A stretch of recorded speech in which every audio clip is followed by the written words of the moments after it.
Good morning students, कैसे हैं आप सब। आज हमारा टॉपिक है inland and foreign instruments. Inland instrument से हमारा क्या मतलब है? ऐसा इंस्ट्रूमेंट जो हम इंडिया में ही ड्रॉ करेंगे और पेबल भी इंडिया में ही होगा, राइट।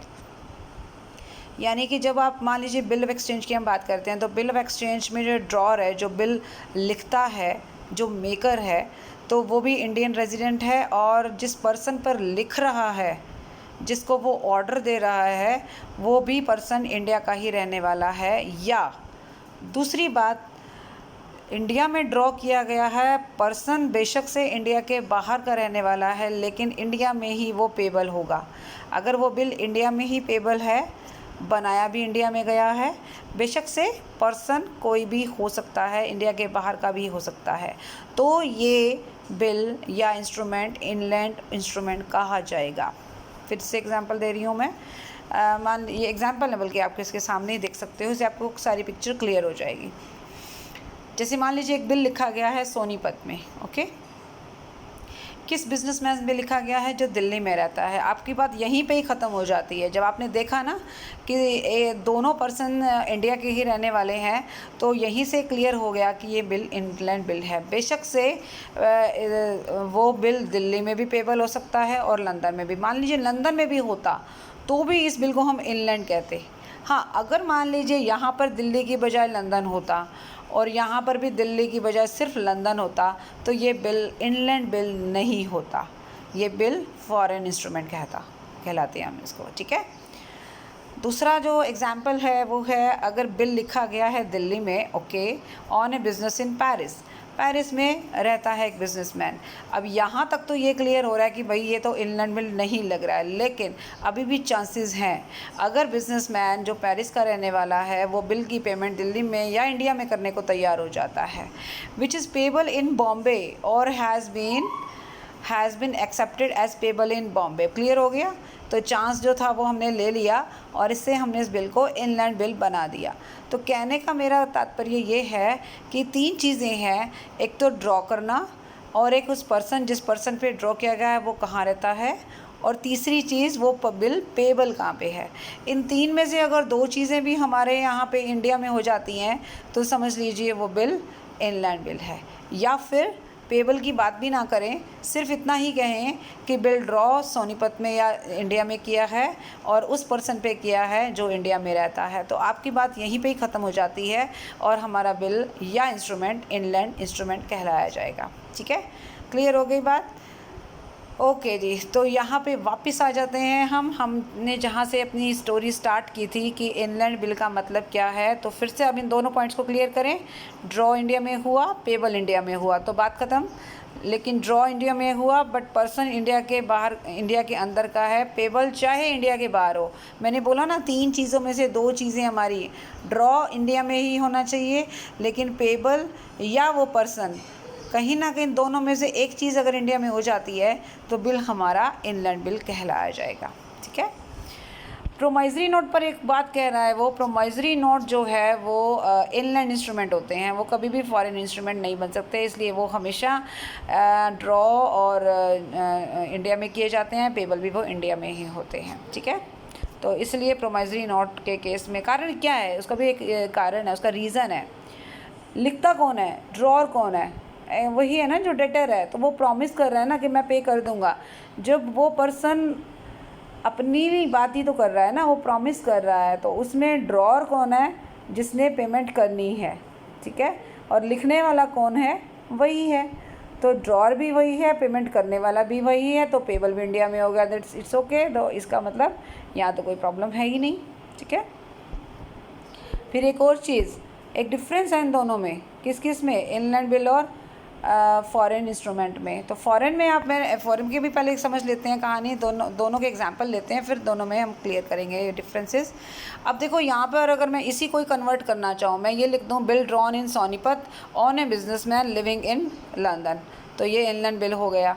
या बिजनेसमैन इन दिल्ली, यहाँ तक तो ठीक है, विच इज़ पेबल इन, जो है अगर दिल्ली की बजाय मैंने लंदन लिख दिया लेकिन यहाँ पे भी मुझे लंदन ही करना है, तो तीनों में से एक चीज़ सिर्फ इंडिया में है, बाकी दोनों चीज़ें बाहर हैं, तो ये बिल फॉरेन बिल होगा। ठीक है, चलिए इसके एग्जांपल चेक कर लेते हैं। एक bill drawn in India, okay, on a person living outside India, ठीक है। अगर पेबल इंडिया में हो जाए तो इनलैंड हो जाए, अगर पेबल भी आउटसाइड इंडिया होगा तो फिर ये फॉरेन होगा। विच इज़ पेबल आउटसाइड इंडिया, बस बात ख़त्म। यानी कि दो चीज़ें इंडिया के बाहर हो गई तो ये फॉरेन बिल हो गया।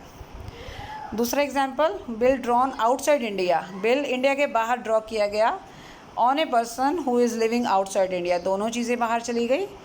अ bill drawn outside India, okay, which is payable in India. बेटे यहाँ पे आपको यही ध्यान में रखना है कि ड्रॉ आपको इंडिया में नहीं किया और पेबल भी आपका, पेबल बेशक इंडिया में हो गया लेकिन ये फॉरेन बिल ही कहलाया जाएगा, ठीक है।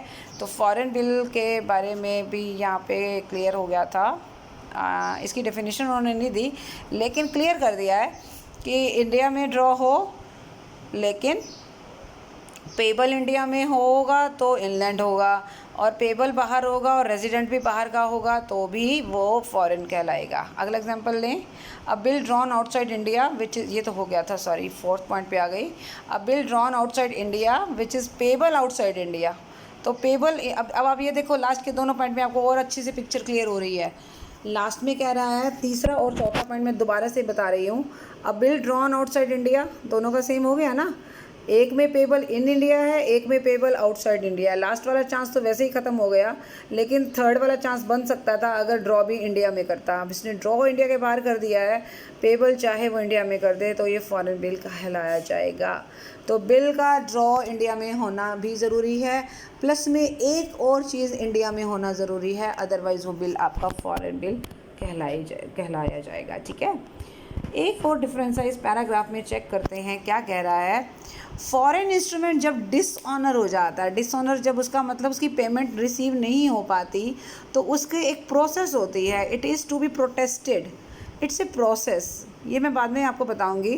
तो अगर कोई फॉरेन बिल या फॉरेन इंस्ट्रूमेंट डिसऑनर हो जाए तो उसकी प्रोटेस्टिंग होती है, बट अगर इनलैंड बिल डिसऑनर हो जाएगा there is no need of protesting, ठीक है। तो इसकी प्रोटेस्टिंग की ज़रूरत नहीं है। तो ये हो गई हमारे इनलैंड और फॉरेन इंस्ट्रूमेंट्स। अब चलते हैं नेक्स्ट टॉपिक पे, दैट इज़ यूजेंसिस। यूजेंसिस का मतलब क्या है?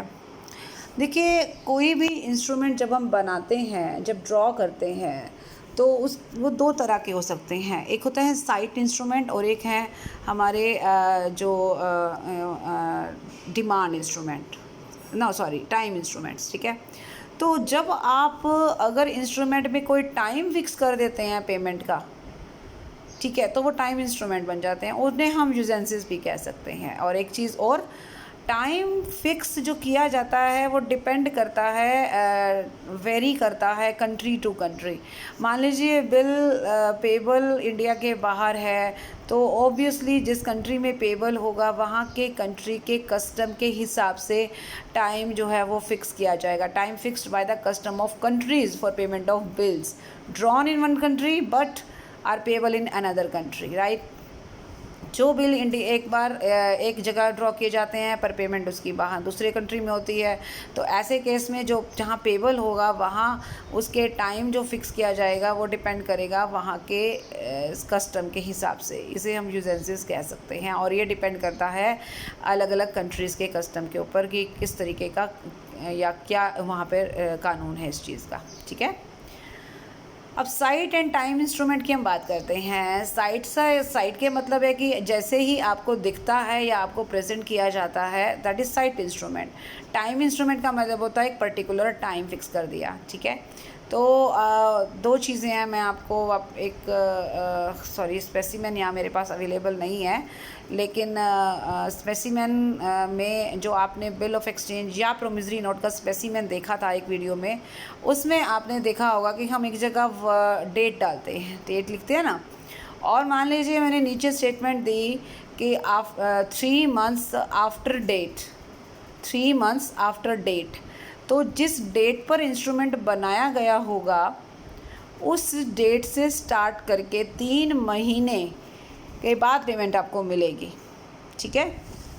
और अगर लिखा जाए 3 months आफ्टर साइट, साइट का मतलब जिस दिन आप ये बिल प्रेजेंट करोगे ना उसके 3 महीने के बाद आपको पेमेंट मिलेगी। दोनों बातें क्लियर हो गई।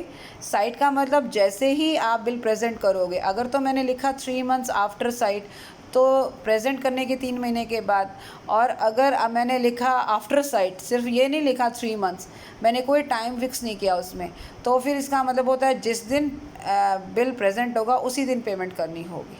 ठीक है, साइट में 2 चीज़ें होगी क्लियर, या तो टाइम लिखो वहाँ पर 3 मंथ्स आफ्टर साइट या ओनली आफ्टर साइट, या ऑन डिमांड वर्ड भी बोल सकते हो आप। इसको लिख सकते हो ऑन डिमांड या आफ्टर साइट या ऑन प्रेजेंटेशन।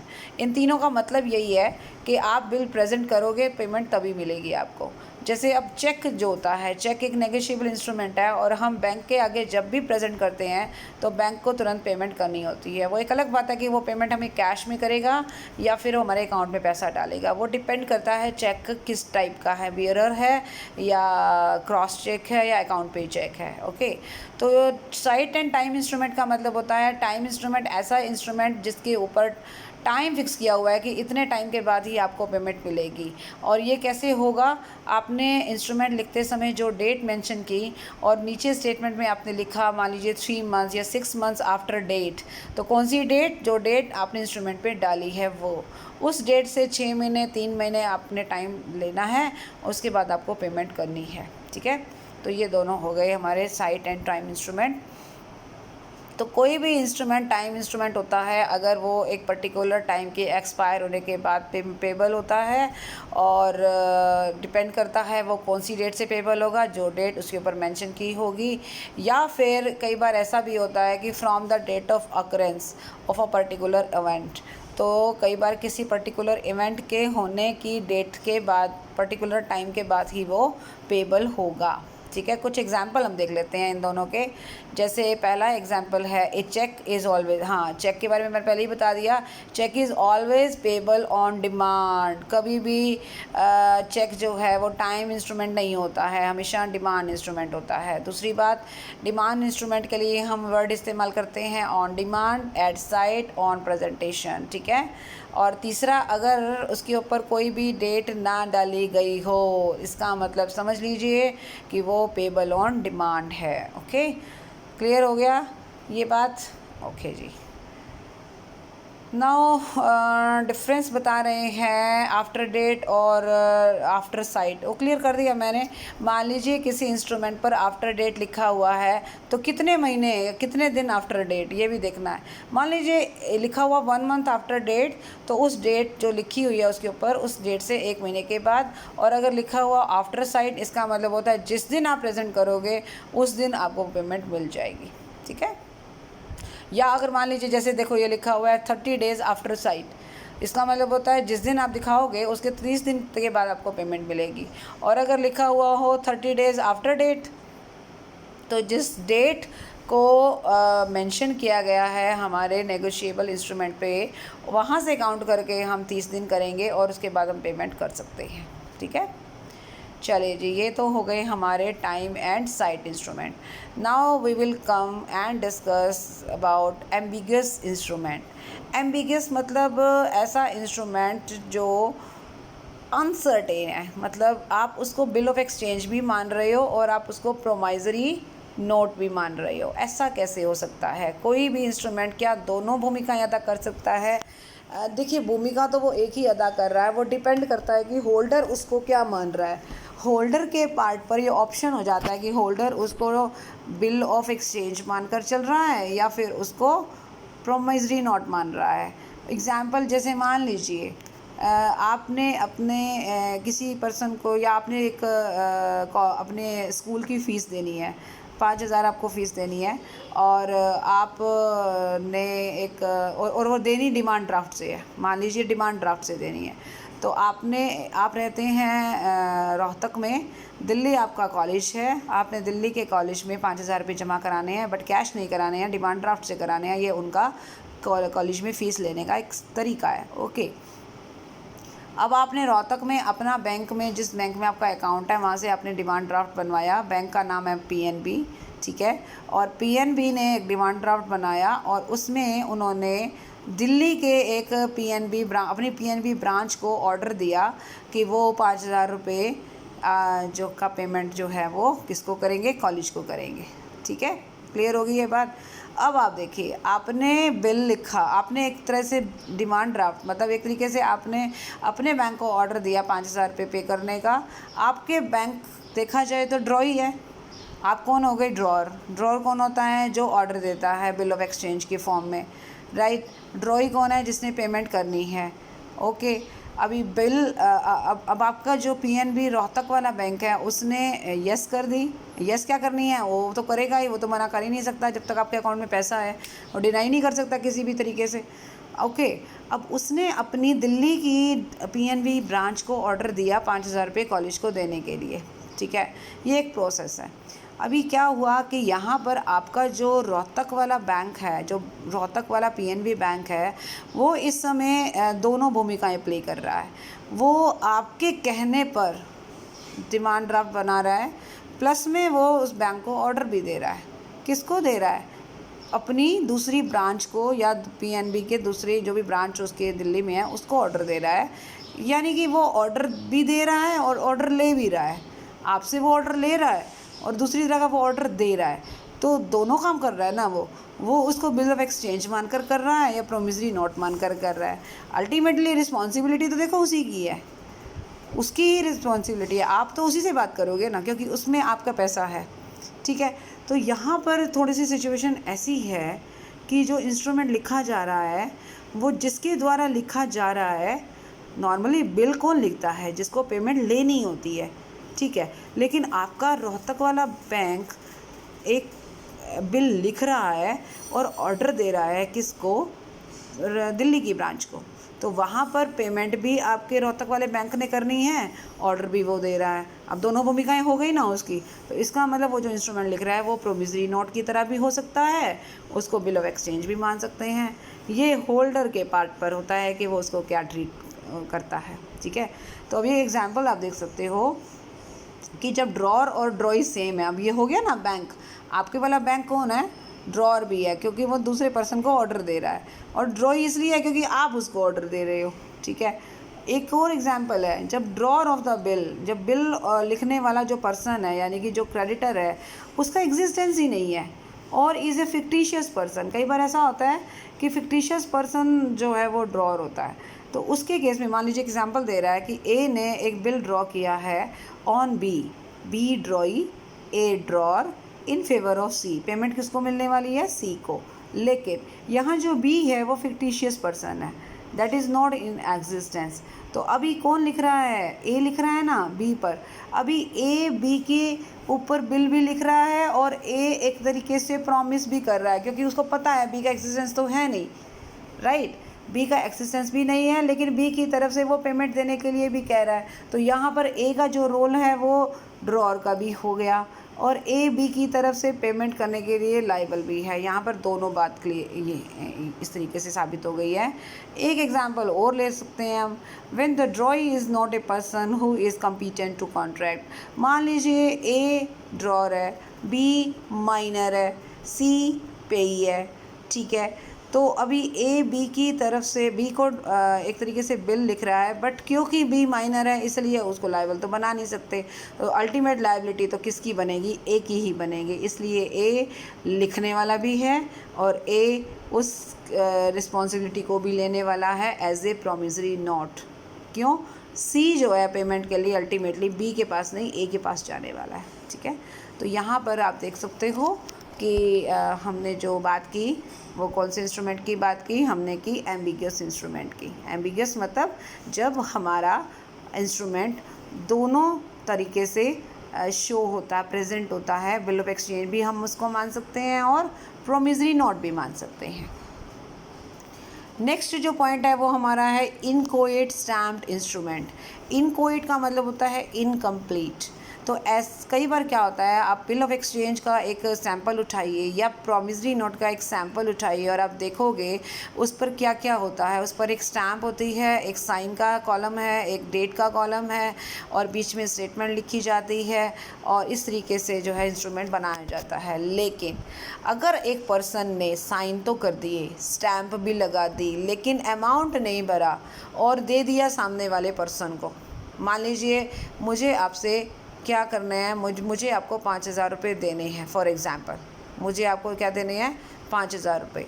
ओके, तो मैंने एक प्रोमिसरी नोट तो लिखा और मैंने अपने साइन कर दिए और उसमें मैंने 5,000 के अमाउंट के बराबर की स्टैम्प ड्यूटी लगा दी और उसके बाद मैंने आपको दे दिया, ये लो जी पकड़ो, इसमें अमाउंट अपने आप लिख लेना। अब आप सोचेंगे कि अगर अमाउंट आपको पता है तो आपने ही क्यों नहीं लिख दिया, उसके ऊपर क्यों छोड़ा। ऐसे बिल हम तब लिखते हैं या ऐसे इंस्ट्रूमेंट्स हम तब लिखते हैं जब हमें अमाउंट की सर्टेनिटी का पता नहीं होता। मुझे इतना तो आइडिया है कि मुझे 5,000 रुपये तक देने हैं, पर एग्जैक्टली 5,000 देने हैं ये नहीं पता। हो सकता है आपने मेरे लिए कोई सर्विसेज दी हैं जिसके बारे में आपने मुझे बताया कि मैडम इतना पैसा लग सकता है, ये लगा लेना कि 5,000 तक का बिल आ सकता है। मैंने फिर आपको क्या किया, 5,000 की स्टैम्प ज़रूर लगा, 5,000 रुपये के इक्वलेंट स्टैम्प लगा के और साइन करके आपको दे दिया कि ये पकड़ो आप, और इसमें अमाउंट आप भर लेना जो एक्चुअल आए। यानी हो सकता है 3,500 का खर्चा हुआ हो सकता है 4,000 हुआ हो, लेकिन 5,000 से ऊपर का नहीं आप लिख सकते। रीज़न, स्टैम्प 5,000 के इक्विवेलेंट नहीं है। ये बात क्लियर हो गई। तो इट मीन्स की डेफिनेशन क्या है, when I write down a bill और प्रोमिसरी नोट, साइन करती हूँ, स्टैम्प लगाती हूँ एंड आपको दे देती हूँ और अमाउंट आप भरते हो, तो इसका मतलब क्या होता है कि मैंने आपको इनकम्प्लीट या पार्शियल ब्लैंक बिल दिया है या इंस्ट्रूमेंट दिया है और उसके बाद उसको बाकी का जो भरना है, अमाउंट भरना है, वो आपको भरना है। आपने उसके ऊपर 4,000 रुपये लिख दिए, तो अभी आप जब भी पेमेंट की बारी आएगी तो आप मेरे को वो 4,000 रुपये आप मुझसे ले सकते हो, ठीक है, हो गया ना। लेकिन मान लीजिए आपने उसके ऊपर 6,000 रुपये लिख दिए, अभी स्टैम्प तो 5,000 की है, 5,000 की स्टैम्प है ना, आप 5,000 से ऊपर नहीं भर सकते, 5,000 से नीचे भर सकते हो। आपने 6,000 भर दिया, आपने सोचा मैडम ने स्टैम्प तो लगा दी है, मैडम ने साइन तो कर दी है, अब क्या दिक्कत है, मैं तो कितना भी अमाउंट भर दूँ। बट ऐसा नहीं होगा, आप उसके ऊपर 5,000 से ऊपर का अमाउंट नहीं भर सकते। इवन आप उस पर सिर्फ एक्चुअल अमाउंट ही भर सकते हो जो लीगली आप भरने के लायक हो। यानी अगर 3,500 रुपये का बिल है तो 3,500 ही भरोगे आप, उसमें 5,000 भी नहीं भरोगे। ठीक हो गया, यहाँ तक बात क्लियर हो गई।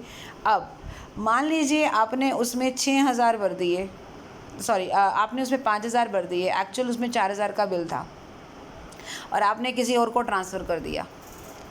कोई बात नहीं, कर दिया, कोई दिक्कत नहीं, हो सकता है आपको भी किसी को पेमेंट करनी हो, आपने किसी और को ट्रांसफ़र कर दिया। एक्चुअल बिल 3,500 का था, आपने उसमें 5,000 भर के अपने किसी पर्सन को जिससे आपने 5,000 रुपये ले रखे थे उसको आपने दे दिए और आपने सोचा कि चलो आपका काम ख़त्म हुआ। वो person holder in due course है।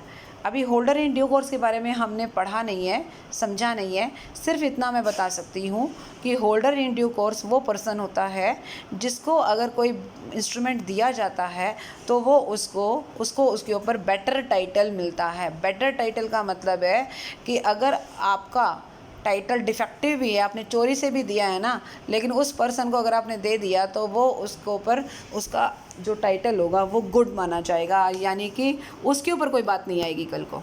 ठीक है, तो अभी अगर आपने 5,000 साइन अमाउंट भर के और उसको दे दिए हैं होल्डर इन ड्यू कोर्स को, तो होल्डर इन ड्यू कोर्स मुझसे 5,000 रुपये ले सकता है। क्यों? क्योंकि साइन तो मैंने कर रखे हैं ना, जो सिग्नेटरी होता है वही रिस्पॉन्सिबल होता है। अभी क्योंकि स्टैम्प 5,000 रुपये की है इसलिए 5,000 रुपये भर के अगर आपने उसको दे भी दिया तो वो बंदा तो मेरे से 5,000 रुपये ले सकता है। लेकिन अगर आपने वो बिल अपने पास ही रखा और उस पर 5,000 भर के मेरे को दे दिए बट एक्चुअल बिल 3,500 का था, तो मैं आपको 5,000 नहीं दूंगी, ये ध्यान में रखना। तो यहाँ पर एक बात क्लियर हो जाए क्या, कि जिसको मैंने अमाउंट भरने के लिए दिया था वो पर्सन उसमें सिर्फ उतना ही अमाउंट भर सकता है जिसके लिए मैंने उसको लीगली ऑथोराइज़ किया है। और लीगली ऑथोराइज़ आप एक्चुअल के लिए होते हो, आप उस अमाउंट के लिए नहीं होते हो जो अमाउंट आप अपनी मर्ज़ी से कुछ भी भर दो। हालांकि स्टैम्प मैंने ज़्यादा की लगा रखी है, पर इसका मतलब ये थोड़ी ना है कि आप जितने की स्टैम्प है उतना ही अमाउंट भर दोगे। लेकिन अगर आप उसके ऊपर जितना अमाउंट है जितना स्टैम्प है उतनी की अमाउंट भर कर किसी होल्डर इन ड्यू कोर्स को देते हो, वो पर्सन मेरे से 5,000 ले सकता है। एक और चीज़, अगर मान लीजिए 5,000 की बजाय आपने 6,000 उस पर भर दिए, तो क्या होल्डर इन ड्यू कोर्स मुझसे 6,000 भी ले सकता है? नहीं, वो बिल्कुल नहीं ले सकता। वहाँ पर फिर स्टैम्प अड़ जाएगी कि भैया स्टैम्प तो 5,000 की है तो 6,000 कैसे भर रहे हो। 5 तो ले सकता है, 6 नहीं ले सकता है वो, ठीक है। तो ये जो सारा पैराग्राफ है ये मैंने एग्जाम्पल समेत आपको समझा दिया, इसमें एग्जाम्पल भी दे रखा है बाकायदा, वही होल्डर इन ड्यू कोर्स का ही है, कुछ नई बात नहीं है। तो ये ध्यान में रखिए कि इनकोएट स्टैम्प्ड इंस्ट्रूमेंट होता है कि जब ऐसा इंस्ट्रूमेंट जिस पर डेट और साइन करके हम इंस्ट्रूमेंट सामने वाले पर्सन को ट्रांसफ़र कर देते हैं, ड्रॉई को ट्रांसफ़र कर देते हैं और उसको अमाउंट भरने के लिए कहते हैं। अमाउंट उसने वही भरना है जो लीगली ऑथराइज है। हम जो स्टैम्प ड्यूटी लगाएंगे उस स्टैम्प जो लगाएंगे उस स्टैम्प के से ज़्यादा अमाउंट भी नहीं भर सकता, और इवन स्टैम्प से कम जितना अमाउंट हमें लगेगा कि एक्चुअल होगा उतना ही वो भरने के लिए कैपेबल होगा, ठीक है। तो ये सारी चीज़ें मैंने आपको क्लियर कर दिया। तो कुछ पॉइंट्स आपको ध्यान में रखने हैं क्या, कि सिग्नेटरी की जो लाइबिलिटी है वो तब तक एराइज नहीं होगी जब तक अमाउंट भरा नहीं जाएगा। जब आप अमाउंट भरा ही नहीं है तो हमारी लाइबिलिटी का तो कोई मतलब ही नहीं है ना।